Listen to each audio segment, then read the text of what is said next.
Hello everyone.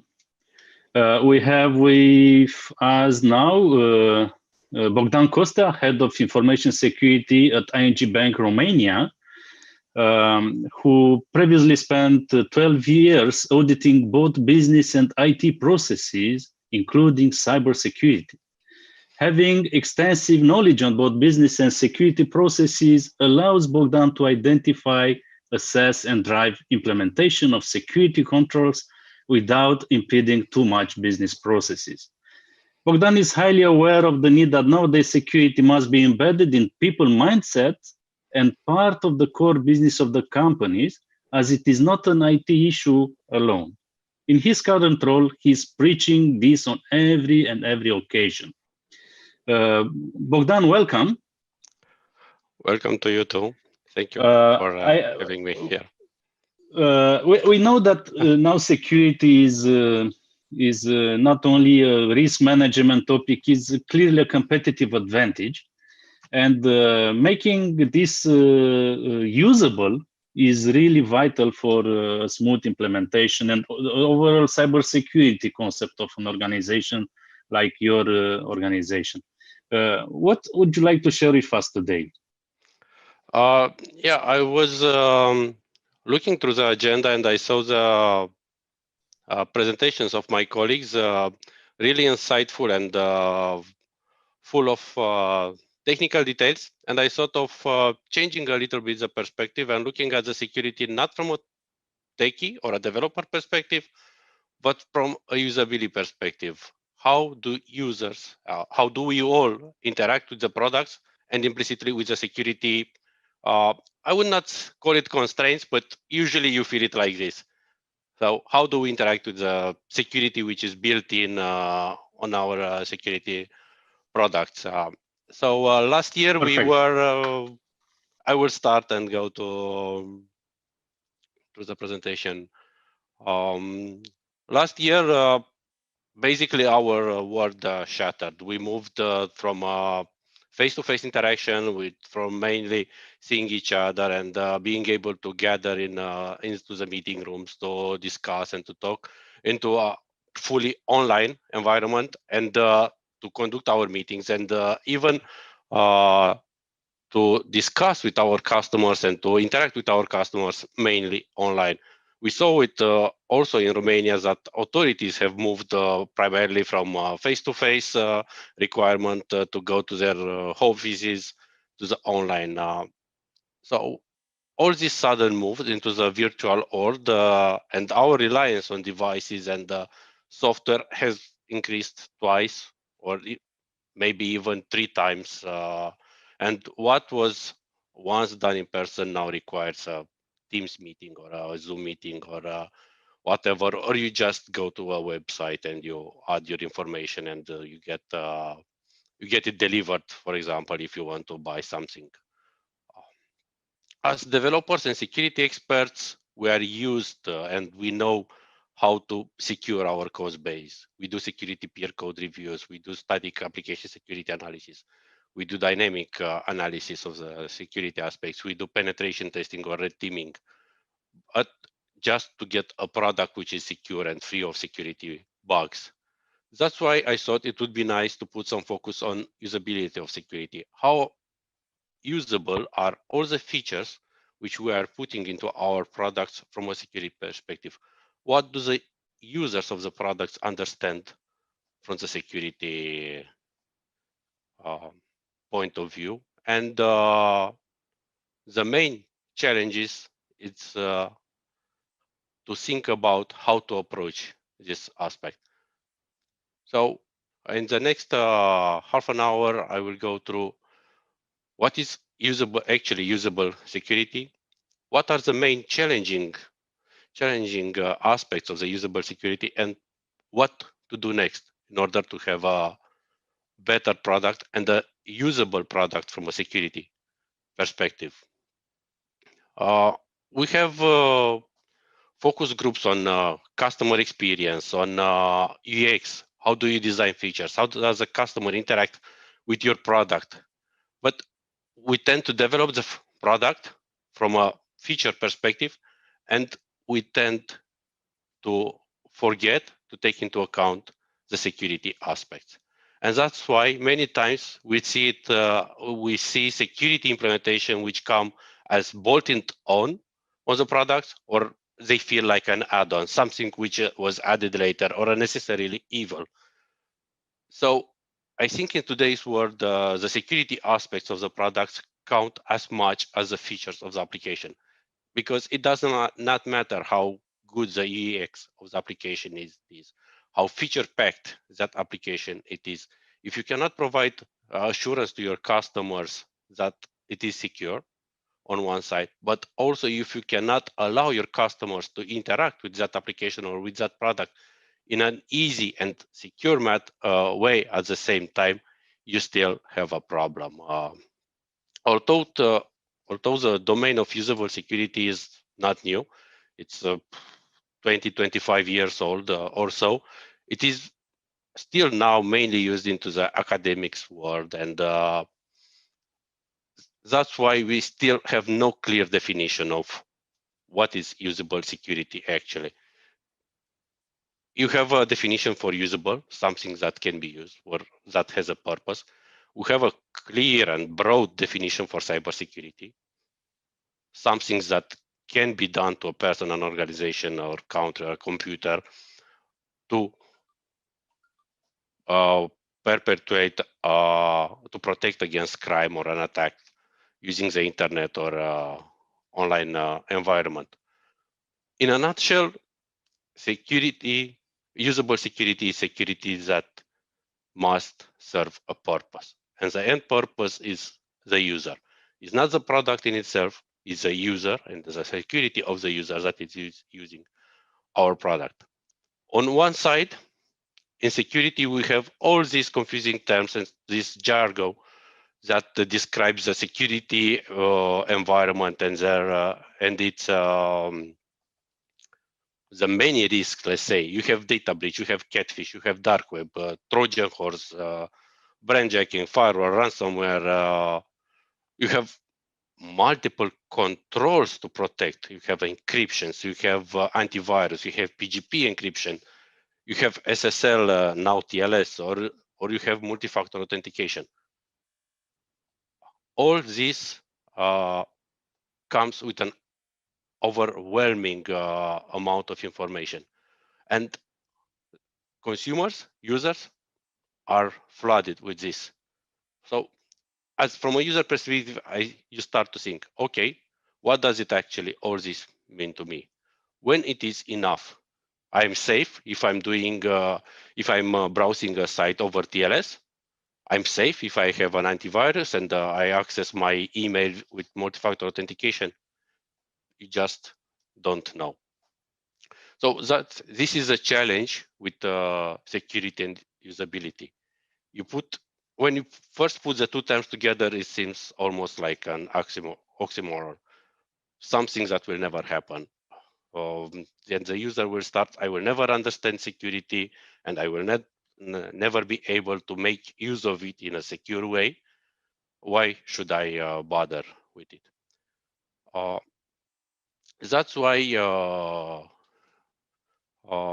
need to focus on this part of the making the systems usable and more friendlier from a user perspective, because studies have shown that the more you try to secure a system, the more you add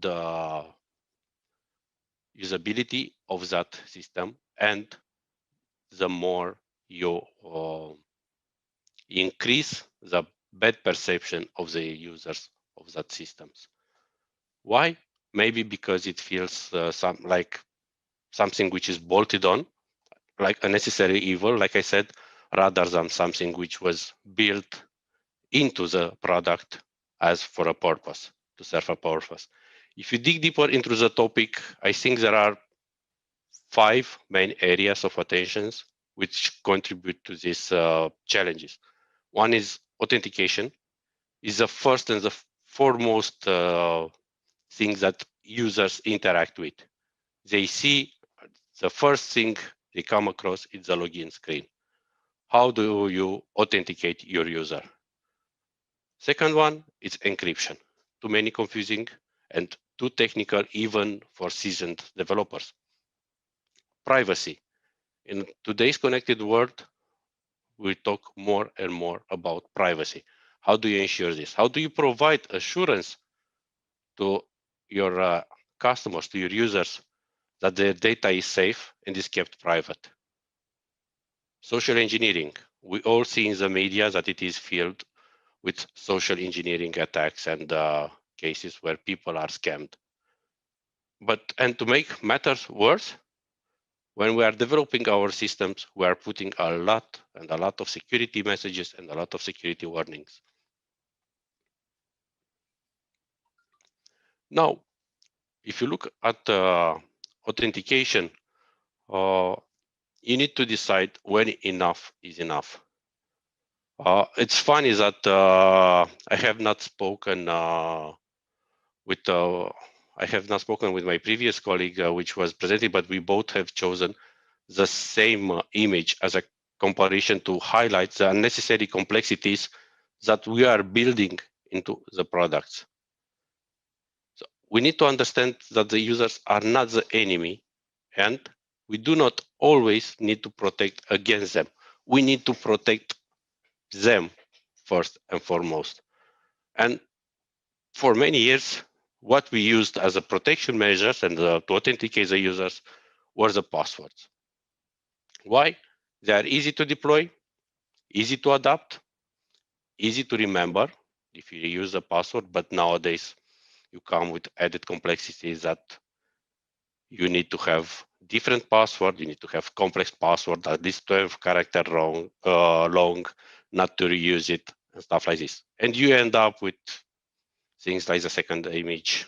I will just put my password on a post-it note and attach it to the computer so just I remember, or write it down in a notes on a paper.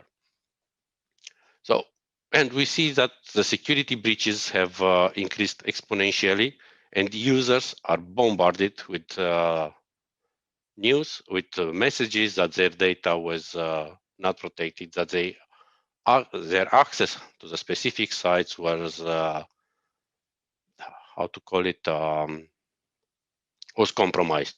Please change your password and stuff like this.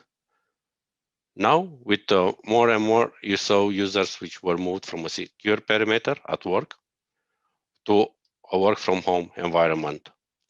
That also added new complexities. And what was once good enough, passwords, now was not sufficient anymore. And we all moved to multi-factor authentication. And actually, COVID-19 accelerated more than any other regulation the adoption of multi-factor authentication, with more than 80% of the companies having multi-factor authentication built into the products already. Still, with authentication, you can go wrong. It's not enough to have multi-factor authentication if it can be bypassed. For example, if you just implement it at your perimeter, you just protect the gates. If you don't move multi-factor authentication, or if you don't scale up the authentication requirements to all your accesses, you are just protecting the gates. As developers, we need to understand better the user journey into our systems, into our products, and to adapt. We need to understand what is the risk involved with a specific interaction of the user.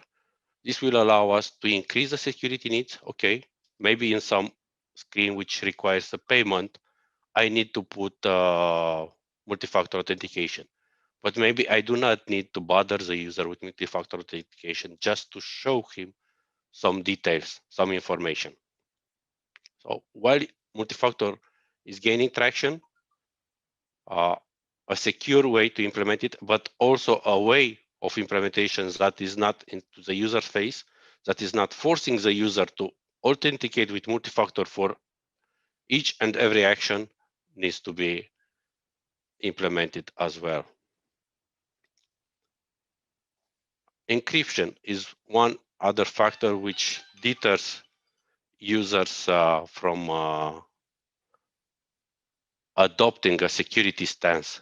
Let's say we use cryptography since Babylonians, if I remember correctly, but until early 60s, it was still not used at large scale. It was used mainly by governments to protect their secrets and plans. Development of data encryption system or public key cryptography, along with the invention and large-scale adoption of computers, has allowed a large-scale use of encryption. But even if the modern-day ciphers are considered unbreakable with today's technology, we see poor designs and implementations, and which finds its way into the news as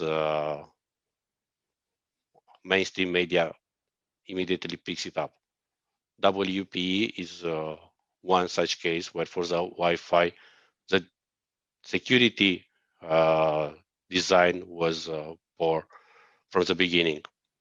So for the users, it's paramount that we don't put the burden of encryption on them.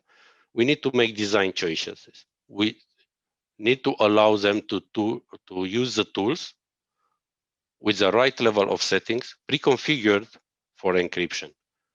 The user does not need to know about algorithms. What is a key? How do I do a key exchange? What algorithm should I select to protect my data? They need a way to securely transfer that information, and that's it. Also, on one side, we have developers. We have implementation of our designs. Not all developers need to be to have a degree in cryptology just to be able to use in a secure way an encryption algorithm. And that's why, for example, in ING, we are providing developers with a semaphore-like use case. What is allowed, because from a cryptology standard point of view, it's acceptable, it's easy, it's usable, and what it is not allowed. This way, you end up with a secure product, but at the same time, you don't put the burden on the developer to research what needs to be done to secure the product. Privacy is rather a new worry when it comes to the usability of the security. Privacy is a human right, and the need for privacy is more and more stringent in the interconnected world that we are living right now. With so many devices which are connected 24/7 to the internet, with Google Home or Alexa that is able to pick up your conversation, or the 24/7 surveillance that you are having in the home, the need for the privacy and for the products that ensure this privacy is even more exacerbated. With so much data at hand, on the other side, also the interests of the companies which are gathering this data seem to come into conflict with the interests of the users. The companies want to make use of the data to provide more, maybe better products, but at the same time, the users need to know that their privacy is protected. With GDPR, users have become more aware of their rights with regard to the privacy and with regard to the data that it is captured, stored, and processed by the companies. But at the same time, we still see implementations like what happened to the websites for the cookies, where, yes, indeed, the design adheres to GDPR, the user consent is required, but what is necessary cookies and what is recommended cookies? Why it is recommended? By whom? What does it mean? Indeed, if you are a privacy conscious user and you take time and you start to dig deeper into the settings for the cookies, you will find who is processing that data, with whom it's shared, why it is processed, and you can decide on a case-by-case level if you want to allow this or not. But still, in this type of implementation, privacy is not by design built in. It is assumed that a certain level of privacy will be provided for the user.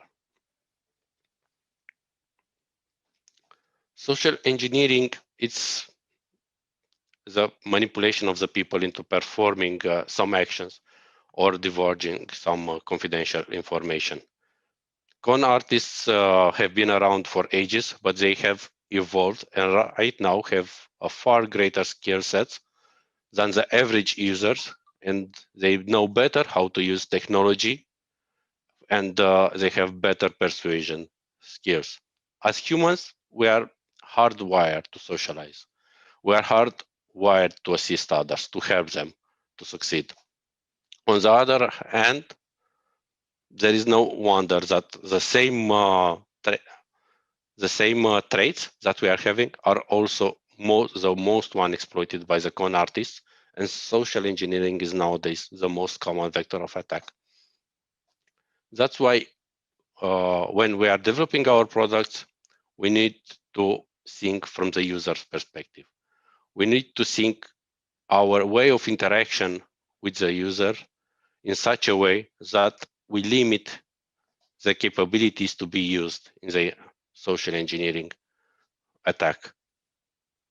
How do you protect these interactions? What information do we need to provide the user, and how do we provide these information to our users in such a way that they will know it is coming from a genuine source and it has not been impersonated? These are the use cases that we need to take into account to protect the users. Like I said, systems are developed by developers. We are techies. We like to have access to data, to information. Debug, it's our bread and butter when we are looking at a system. The more information you have into the logs, the more information an application throws at you, the more you know if it's going right or not. But at the same time, we tend to forget that the user does not need this information. And that's why we tend up to overwhelm the users with security warnings, requirement to do something, and we provide a very vague explanation, assuming that the user already has technical knowledge. So that's why we need to think, am I providing too much information to the user? Am I addressing the right audience with this information? What it is expected from the users for this interaction? How do I expect him to act in this case?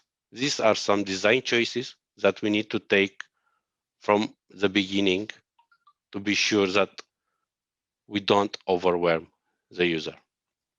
So we've gone through 5 main areas which are challenging when you look at the security from an usability perspective rather than a technical perspective.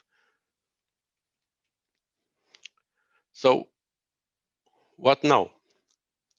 I think we need to take into account security and build it into the product into the same way as you develop functionalities.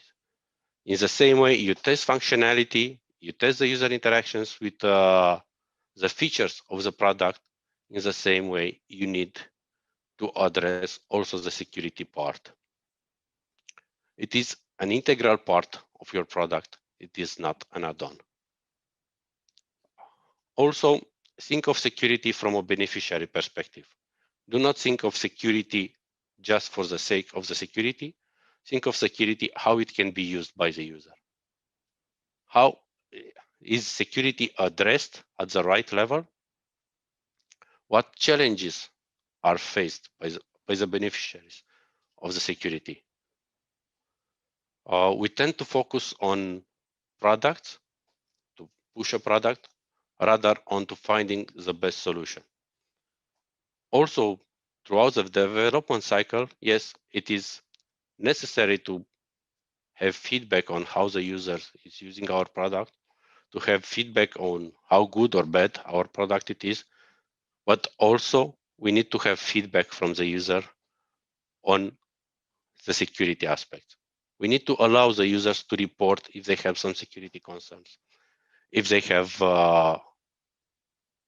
spotted something and they are worried about something related to security. Last but not least, we need to continuously evaluate the security of our products. Even if we are talking about an application of a user, of a device used by a user, we need to evaluate that security posture and to take proactive actions for the users. And to decide, do I need to inform the user that something has happened? Do I need to heighten the security requirements for that interaction and not bother the user with a security message? What do I do now? So all this needs to happen in behind, so that the user has a seamless interaction with us and does not feel that security is here to stop him. Thank you for your time, and if there are any questions, I will be happy to respond. Thank you, Bogdan. That was a great introduction into this concept of usability. As you mentioned, there are some areas like authentication, encryption, privacy, social engineering that we know that it's the topic of today, and the security messages for us. I know that even security experts are clicking on every message saying, yes, please accept cookies today, yes, because we don't have this time to read a lot about what those cookies are doing and so on, because you might trust the website. But this security fatigue is indeed one of the biggest problems for the users, and not only for the users, but also for the developers. If you mentioned crypto policies, crypto guidelines, for example, for the programmers, when they build a program, they are not cryptologists. They might have heard about IIS, Advanced Encryption Standard, which is better than, I don't know, data encryption standard and so on.